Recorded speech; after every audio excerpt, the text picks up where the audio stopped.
পশ্চিমবাংলার হিন্দুদের ঐক্যবদ্ধ হওয়ার আবেদন করব। কারণ হিন্দুরা যদি এক না হন আপনারা বাঁচতে পারবেন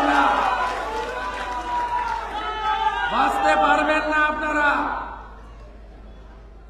বাংলাদেশ আপনাদের কাছেই সাতক্ষীরা।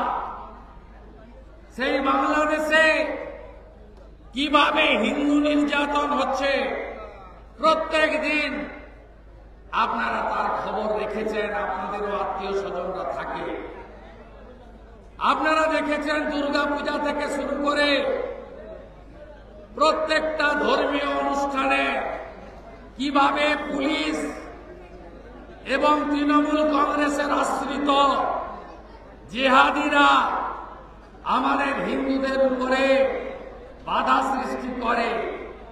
রাতের অন্ধকারে আজকে হিন্দু আত্মবলিদান দিবসে সন্দেশখালীর কানমানিতে আসার জন্য যে প্রচার তোরণ হয়েছিল তাকেও মধ্যরাত্রে এই গুন্ডারা ছিঁড়েছে। এদের পরিবর্তন হবে না, কারণ এদের মাথায় মমতা ব্যানার্জি খালার হাত আছে। খালা সবসময় এদেরকে প্রোটেকশন করে। তাই এরা বেপরোয়া। এই বেপরোয়াদের যদি জব্দ করতে হয়, শুকনা লঙ্কা জ্বালিয়ে সেই লঙ্কার ধোঁয়া যদি এদের নাকে ঢোকাতে হয়, তাহলে একমাত্র 26-এ বিজেপি সরকার তৈরি করতে হবে।